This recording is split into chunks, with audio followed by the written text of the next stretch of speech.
All right. Welcome to our weekly tutorial on self-directed investing using IRAs and 401ks, building wealth with self-directed IRAs. I'm Joe, and everybody should get uh, a little lunch or a cup of coffee or whatever it is you need. And we'll get started in a minute. I usually give people time to settle down, and we'll get going here.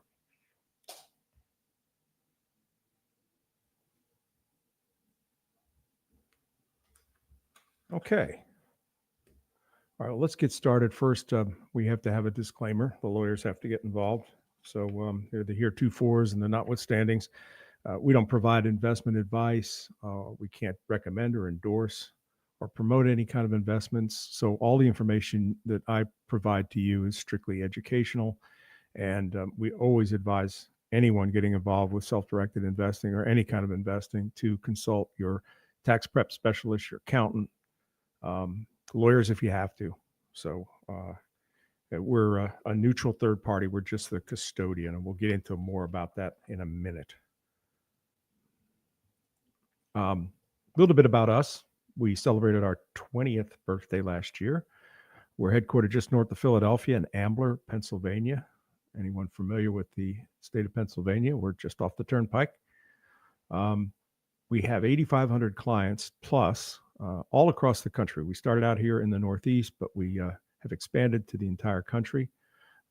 We've developed a reputation for service.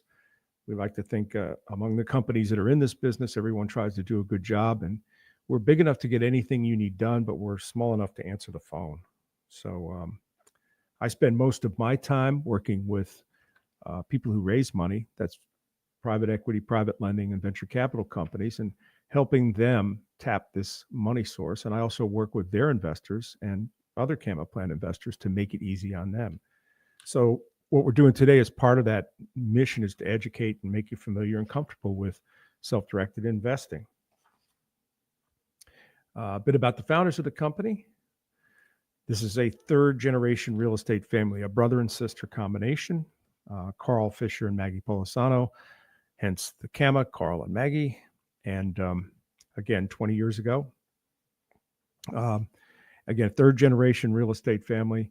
They like to say they founded the company by investors for investors, and that's very true. So you're dealing with folks that use these kinds of accounts and are familiar with this stuff and do real estate investing and other forms of investing as well. Carl is actually a rocket scientist, ex-rocket scientist, so he comes at this thing from an engineering background.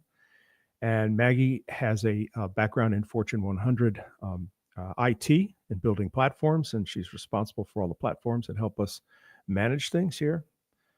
They are involved day to day. So this company is 20 years old, and these founders are involved day in and day out. So there hardly any time goes by when all of us at the company don't speak with the founders. So they're very involved. Bit about what we do. Whenever you have an IRA, you're required to have a neutral third party. You're required to have a custodian. So we are that neutral third party. Again, we don't provide any investment advice or any products to sell. We just keep you clean with the IRS rules and regulations regarding IRAs and 401ks.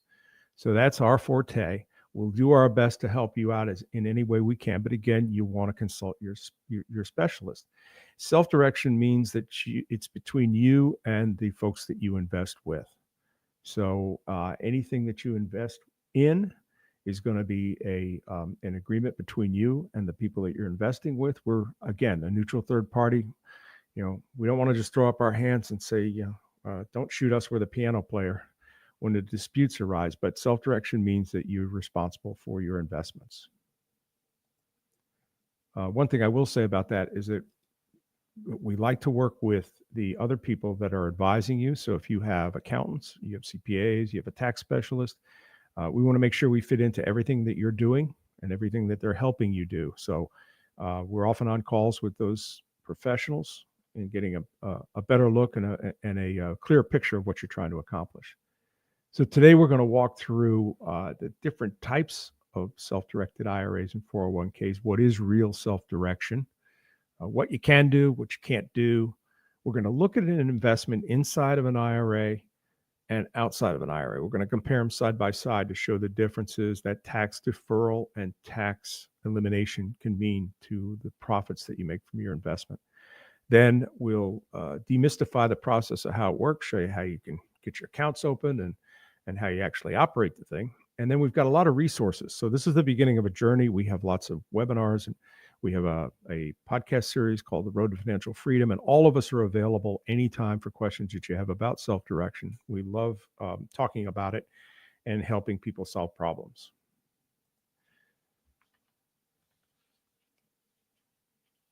Self-direction. This is where you are in charge of the self-directed account. The brokerage houses all say that they have self-directed IRAs, and to a certain extent, they're right, in that you're able to pick and choose between and among listed securities. So they're great vehicles. I have a Vanguard account, and I know I can get online at night and buy securities on the Hang Seng Stock Exchange in Hong Kong. I can buy and sell ETFs. They're great vehicles for that. But to the extent that they allow investments in alternative assets like real estate, they're very, very limited to certain listed products like real estate investment trusts. So there's no real legal difference between what you do at Schwab or Fidelity and what you're doing over here. They're set up to handle the listed securities, stocks, bonds, mutual funds, ETFs, that sort of thing. We're set up to do everything else. So all the alternative assets that we specialize in, apartment buildings, vacation properties, LLCs and small ventures, intellectual properties, oil and gas rights, that kind of stuff. That's what we're here to do. So if you're interested in that kind of investing, this is a great home for you.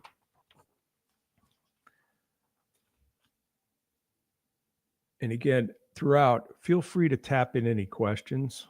I hate listening to myself drone on, so don't hesitate to give questions. I'll stop and answer them. The biggest benefit is investing in what you know and having more control over what you're doing. If you're in real estate, like you're a real estate agent, or you're in construction, or you're in any kind of field, there's chances are you can bring something to the table and understand something about these investment alternatives that puts you in a position of control. And we see this a lot with people who come into self-directed investing from real estate, from accounting, from construction. Guys that have worked on fix and flips and figure the math out for themselves and decide they want to do this too. So we have a lot of people who spend careers in industries, retire from those industries, have 401ks, and are now free to invest in intellectual property, startups, new technologies in those industries that they know so well. So it's a great place to put to work knowledge that you already have or that you've accumulated over years in a particular line of work. There's a number of different kinds of IRAs. Let's talk about the left-hand side of this thing. This is the tax-deferred side. Now, many of you are familiar with the traditional IRA, where you put money into an IRA and you're given a little attaboy or an attagirl in terms of a tax deduction, when it comes time to pay your federal taxes. And this is a very common. The government is assisting you on this, is encouraging you to save for your retirement. There are many different kinds. The first two are the traditional, and then the spousal or inherited, which occurs when a spouse passes away or someone passes away and leaves their account to someone else. There are also a number of tax-deferred plans for small companies or individuals that are operating side gigs, gig economy players. The self-employed pension IRA, the simple IRA, there are excellent vehicles to put on top of a small enterprise because they allow you to save more than the contribution limits in the traditional IRA. And then there's also the defined benefit plan, which we all used to know as pensions. They still exist. And defined contribution plans, which are the 401ks. And a lot of you have had experience with 401ks at employers.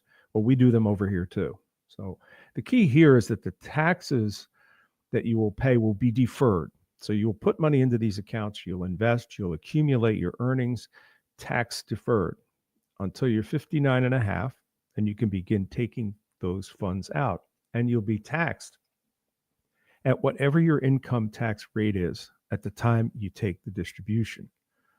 So the thinking there was that when you entered retirement, you would move into a lower tax bracket, and you'd be paying lower taxes and less taxes. If that's true for you, then this is a great option. There is one hitch, though, is when you turn 73, and in 2033, it's going to go up to 75, you will be required to take money out of these accounts because the government has subsidized your savings. And we like to talk about it in terms of subsidizing the seed to grow a crop. Well, they'll subsidize the seeds, but you'll plant it, you'll water it, you'll pray for rain, you'll deal with the blight, you'll harvest it, you'll get it to market, and the government will want it to take. And so it will require you at some point at age 73 now to begin taking distributions, and then they will tax you on it. The other side, on the right-hand side, are the tax-free alternatives, and we like these a lot. Equivalent to the traditional IRA is the Roth IRA. There are also accounts that you can use to save to cover health expenses that are not covered under certain medical plans, education savings accounts for your kids, whether they want to go to college or trade school. And then there's a Roth-like equivalent for the 401k. Now, the key things about these accounts is the government does not provide you any incentive to put money into these accounts. They're all after-tax contributions, but they're allowed to grow tax-free. And since the government didn't subsidize this, you get to keep all of it. So that means when you hit 59 and a half, which is the earliest that you can begin taking funds out of your IRA, you could simply empty the account out and go buy an island if you've got that much money in it.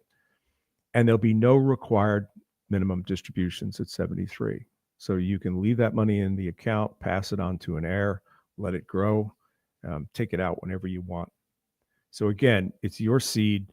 You'll do the same things. You'll plant it, you'll water it, you'll pray for rain, you'll deal with the blight, you'll harvest it, you'll take it to market, but you get to keep all of it.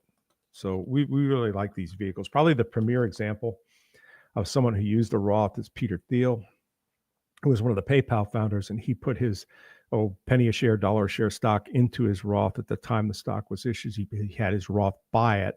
Now, there's some controversy over whether or not he sold it to himself after he actually was issued the shares to himself personally, but principle's still the same, is that he bought the shares with his Roth IRA, and so he has north of $1 billion sitting in there that will never ever be taxed. So it's a great vehicle for building, wealth and building generational wealth. The list of things you can't invest in is blessedly short, and it's a lot shorter than this, but a lot of our investors, probably 60% of our investments made by our clients, are direct purchases or ownership of real estate. Probably, and that's the first column over there, and you're looking at single family and multifamily homes, apartments, condos. They probably have another 10% or 15% of real estate adjacent, which means that they are involved in lending on real estate to fix and flippers, or they're buying and selling mortgages, or they're involved in partnerships that invest in real estate, shopping centers, apartment complexes. We had somebody who was in here not too long ago showing how to invest in marinas on lakes. So your imagination can kind of shape the potential and the alternatives here. There's also a lot of investing in various private placements that are non-real estate related.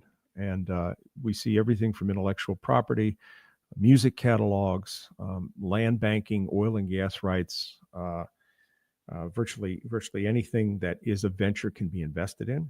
And we'll talk about the rules around that in a minute. And of course, there's precious metals. So in this case, despite what you hear on TV, you can't buy the precious metals and put them under your bed or in your toilet tank.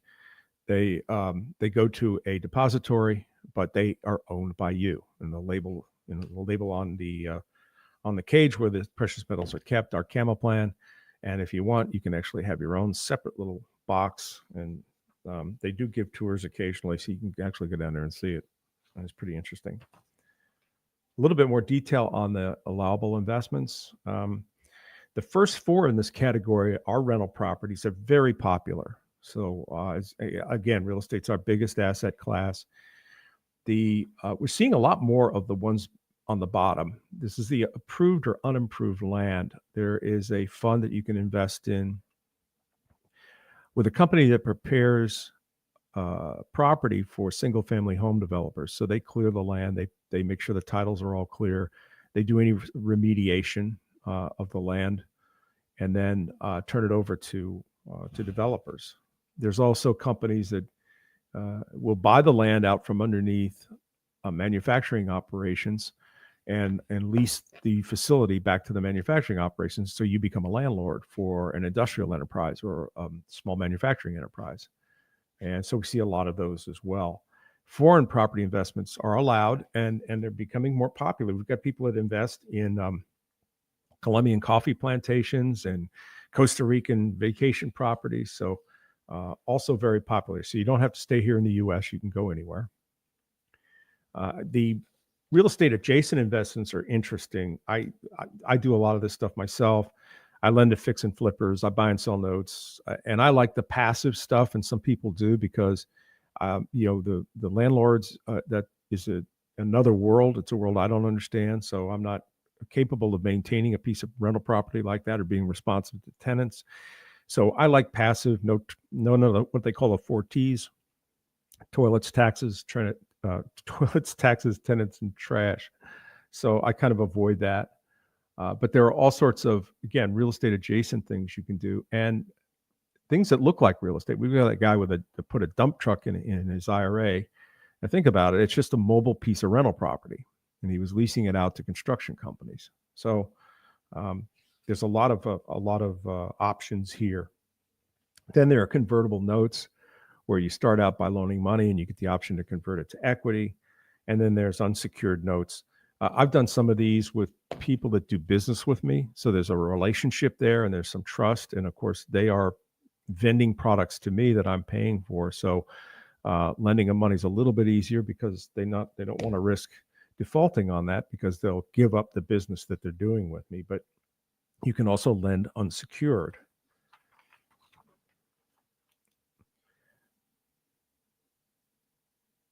The other category I mentioned was, beyond real estate, although real estate is packaged in limited liability corporations and limited partnerships, is various forms of corporate structures housing, every type of business, from fast food to, to entertainment. Again, we've seen some song catalogs that you can invest in and some other products like that. And as I mentioned, oil and gas rights and mineral rights and things like that. All right, with all you can invest in, there are a few things you can't invest in. And most of it involves speculative valuation assets. These are things that are highly variable in terms of the valuations that are provided to them by various specialists in the field. So they're highly speculative. The values can be, highly variable. They fluctuate a lot. So no works of art or, Persian rugs or any antiques or any metals or gems, and numismatic coins, any of that sort of stuff. I don't know whether y'all are old enough to remember the show Antique Roadshow, where they would go around and they'd have experts estimate the market value of various old items, from pieces of furniture to jewelry. And it was an interesting show, and it was done a few decades ago, and they went back and revisited some of the things they did before. And you would think that something that was rare, say there were only 100 left in the world, would continue to go up in value, but it's surprising the number of these sorts of things that actually decline in value. And so the IRS says, no, you just can't put any of this stuff in it. And of course, no booze. So those of you with a bottle of Chateau Petrus 61, you just have to invite me over. Anyway. So the exception to this are the minted gold and silver coins. Now, these are like the American Eagles or the Chinese pandas, the Canadian maple leafs, and Krugerrands, South African Krugerrands. Those you can put in there. There's a few other rules, this being the IRS, is who you can invest in and who you can invest with. And I'll make a distinction here. And we're not sure of the origins of how this evolved, these rules evolved, but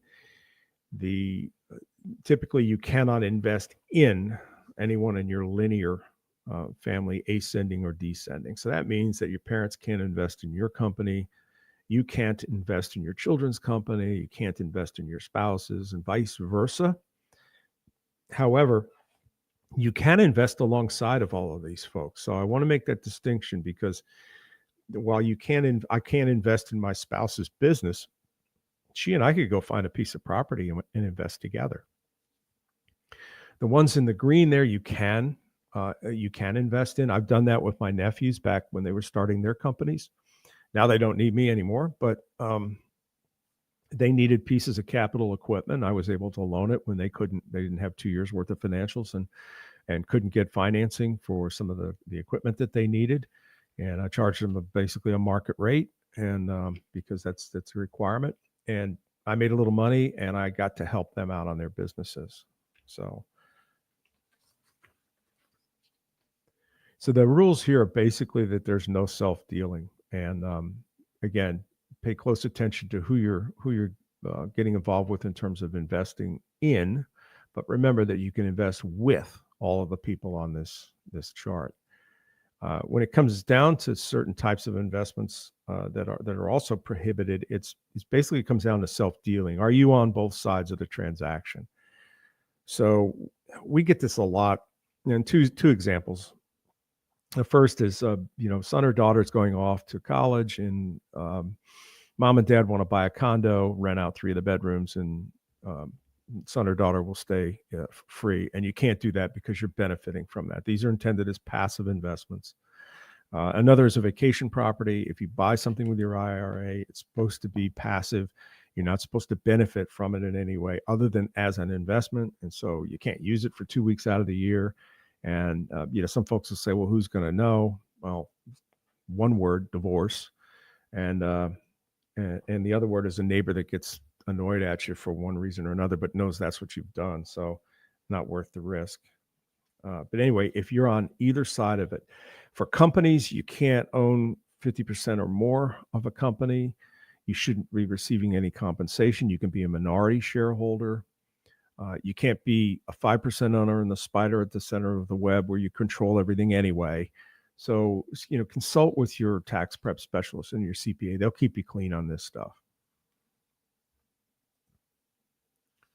Okay, I went through the rules, and it sounds all ominous, and you can't do this and you can't do that, and you got to watch out for this and you got to watch out for that. But why would you do it? Well, it's the money.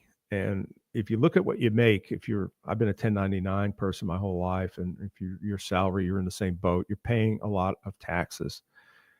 And so once you begin to move up the value chain where you're getting more passive income, you get to keep more of it. And in the case of the IRAs, you get to keep all of it, except the traditional IRA will be taxed as you take distributions. Another way to look at it is like this. If you're getting taxed along the way while you're earning every year on an investment, you get to be the blue bar here. And I think with the original assumptions were $50,000, and I think we had 7% or 10% a year or something like that growth. And you can see that in the tax deferred and tax-free vehicles, you're way ahead rather than getting, nickeled and dimed every year. So with the Roth, you can see that you're 3 times wealthier at the end of 40 years with the investment you made than you would be if you did it outside of one of these vehicles. And here's an example. All right, so we have 2 people, each bought a building that was worth $1 million. Let's say they're side by side. They were built the same year, identical in every way, shape, and form. And they each generate about $100,000 a year in income. Now, the one that's outside of the IRA will get a depreciation allowance. And we've made some assumptions down here in the smaller print, and I can provide this to anybody who wants it. And this is based predominantly on Carl Fisher's experience. He's got a lot of experience in all forms of commercial and residential property ownership as investments. But if you see anything in there and you want to make a comment, please do. So you get the depreciation allowance, which will lower the amount of taxable income. And you'll also get some deductions in there for expenditures. And we didn't put that in there, but I do want to note that to make this more of an apples to apples comparison. But the long and short of it is your net income each year is going to be lower. In the IRA, all of the revenue goes back into the IRA. In the non-IRA, some of it's going to go to the tax person, right? But the real magic occurs when you sell the property. Well, let's say you've hung on to it for a while, and I forget what our assumptions were as to how long. I think it's 10 years. Yeah. Um, each sells for $3 million, just say. And the one on the outside is going to have depreciation recapture. That's a formula. Again, it's in the assumptions. And there's capital gains taxes. So you're going to end up with a lot less. In this case, about $685,000 less. So the key takeaways here is that the income and the capital gains stay in the tax-free Roth IRA, and they're all yours. So that's why you would put up with the rules and regs. There's a little bit of a difference if you've owned real estate, rental real estate property as an investment, in that typically the landlord has his or her hands on the properties. You used to be able to walk in there and do anything, make a quick fix. Maybe in the beginning you did everything yourself because you couldn't afford to hire people to do it. The key thing about the IRA is that the IRA operates your rental properties like a business. So your IRA acquires the property, it pays the taxes, it pays the plumbers and the carpenters and anybody else you have in there doing work. It pays the utility bills unless your tenants are paying those. The saying is that you have you can pick the paint color, but you can't paint the house. So it's a little bit different. It's, again, passive investing is the key here. And so the founder of the company, Carl Fisher, likes to joke that when he goes into his properties, he's tempted to tie his hands with duct tape so he doesn't give in to the temptation to adjust or fix anything there. And he also tells a story about property he had his eyes on, and he knew it was going to come up for sale, but he missed an opportunity to bid on it because he was busy saving himself $25 an hour painting one of his other properties. So the principle is that if you start accumulating enough doors in your portfolio, you're going to need a cadre of professionals surrounding you, and you're going to be operating that business anyway. So, if you want to build your portfolio up, go ahead and get your team in place. And that way, when you start doing this inside of your IRA, you'll be fine. So we talked about the different types of accounts. We talked about what you can do and not do. And we talked about the money, which is the real reason you're going to do this. And this is how you would actually do it. Now, this thing here could be 3 steps. We have a version of it that is 3 steps. We just wanted to lay it all out for you so you could see the whole thing. So it really boils down to 3 steps. You open your account, you fund your account, and you make your investment. Real simple. And if you're transferring money over from a traditional IRA to a traditional, or from a Roth to a Roth, from Schwab or Fidelity, you can take care of the first 2 steps in 20 minutes. So it's an online process, just like opening a bank account anywhere in the world. You're going to put all this personal information in it, just like the bank on the corner asks you to do. And, we'll set your account up. And then in the case of the transfer, we arrange for that. We go pull that money from Schwab, Fidelity, or your teacher savings plan, or wherever it happens to be, and bring it over. And then you're free to invest. The other alternative is the rollover from an old 401k or a government pension plan. And there you have one other step, is that you'll open your account. You'll tell us about what you want to bring over and where it's going to come from. But then you'll go back to that custodian and they'll have a form to fill out or a process to complete before they'll send it over. But it's pretty straightforward. It's a common thing that custodians do, and we'll help you every step of the way. So let's see, what else do we have here? We have a lot of resources, and I think in the next slide, you can actually hold your phone up to this screen here, and it will give you a report called 20 Ways to Fund Your Next Deal, or whatever it is, 20 Ways to Fund a Real Estate Investment with Your IRA. And the reason I bring this up is because it is the newbies or the beginners. And one of the questions they always ask is, I don't have a lot of money. What do I do? So you can take a modest amount of money and pair it up with non-IRA money that you have. You could pair it up with IRA money that other people have, and you can partner with them.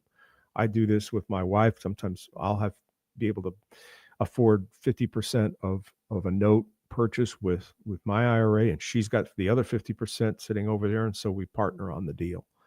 And this has 20 clever ways to make a small amount of money go far. You can use that money in your IRA to put a down payment on a property and go get a non-recourse loan, a mortgage on that, and your IRA will pay it off.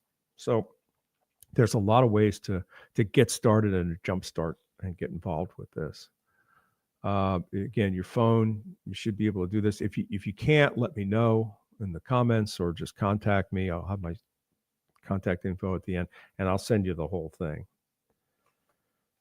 Have a couple of other resources here. One is a small, a short video that does in 20 minutes does in 5 minutes what I took about a half hour to do, and does it elegantly. So you might want to take that as kind of a recap of what we just discussed here. There's also a full version 101 course at the website. So www.camoplan.com. And then we have a podcast where we talk to investors about their journey in self-direction.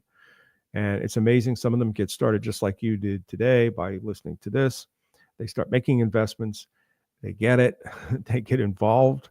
They start raising money for investments, and off to the races. So The Road to Financial Freedom is our podcast. And I think that's it.